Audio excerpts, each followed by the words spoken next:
The Institute of Race Relations has released a transformation audit revealing that racial transformation of the South African workplace, assets ownership, as well as state institutions has been significant and continues to improve.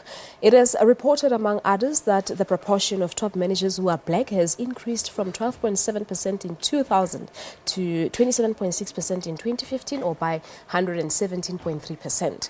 Of those who have a home that is fully paid off, 84.1% are African and 7.4% are white. To give us more insight into this report, we joined in our studios in Johannesburg by IRR's Chief Operating Officer, Gwen Ngwenya. Sis Gwen, good morning. Welcome to Morning Live. Morning.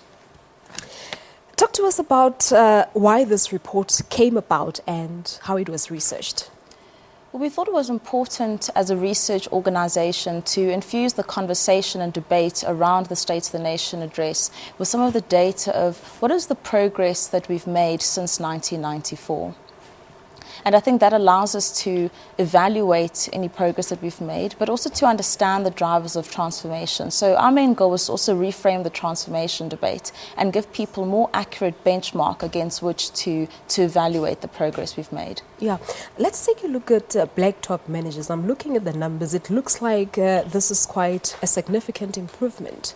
Yes, and there have been significant improvements, and that's really the point that we wanted to make. Not to excuse any policy failures or to shy away from the challenges that we face, but to point out that access, which we believe has been the driver of transformation, opening up the job market and jobs which were previously reserved for a few, and also providing access to education to those who were previously denied to an education, will obviously yield the kind of results that we see. But of course, the transformation question now is, how do we improve this? On the other side of this economic success story are the millions who've been left behind. Those who would say that political freedom has come without economic freedom. So it's good to evaluate the successes, but then to say, well, how do we improve on these numbers and where to from here? Yeah. And as we mentioned in our report, when looking at where to from here, many people would look at the fact that 80.7% of the population is black, and they use that as a benchmark and say, well, this is the progress we've made, and this is the target towards we're heading. What we're trying to say in this report is, well, that's good and well. However, if you look at education statistics, only 51.4% of those who have a post-matric qualification are black.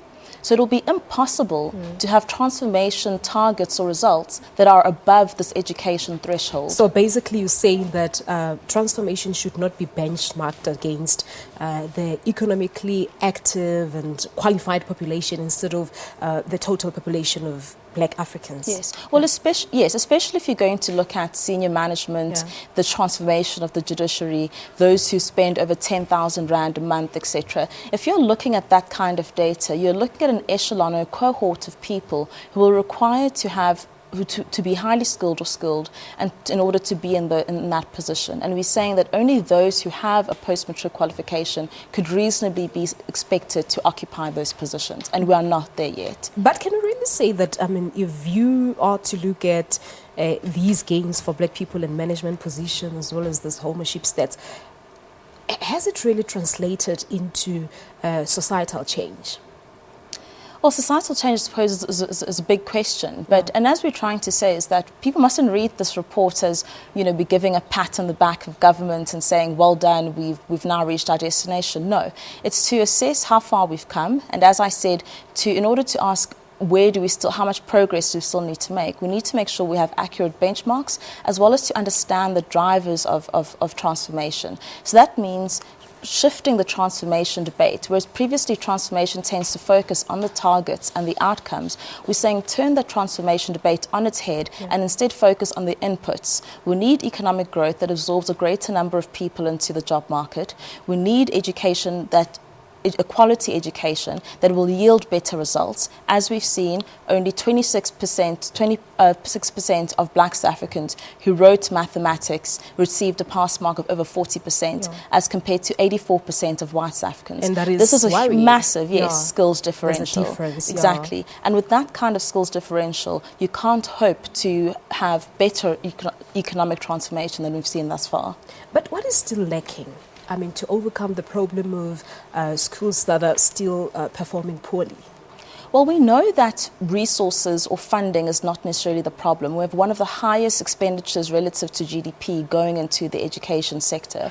But obviously does need to change is the quality of the teachers and even just basic service delivery at a school's level. This year, 2017, started again with what has been a perennial issue of textbooks being delivered late in the Eastern Cape, and students cannot learn if they don't have access to the correct material. So we believe the changes are not dramatic. They're minor policy and execution changes, ensuring that government operates efficiently in education in order to see the results that we need.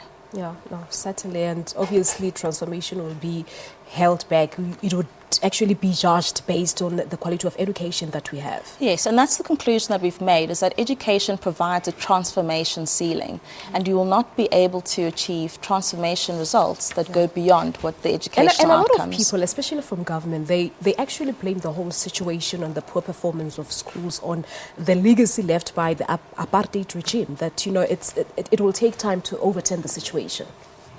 Yes, well, I mean, the same kind of argument gets played out in terms of the private sector as well, where it's intimated that it's a lack of political will that is preventing South Africa from transforming, as opposed to poor policy.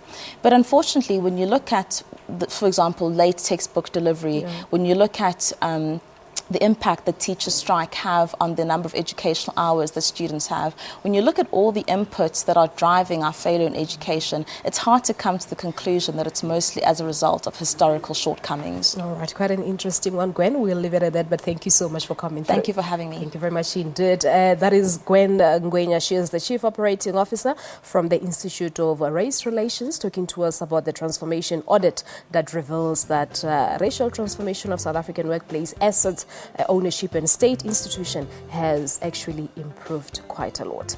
Well,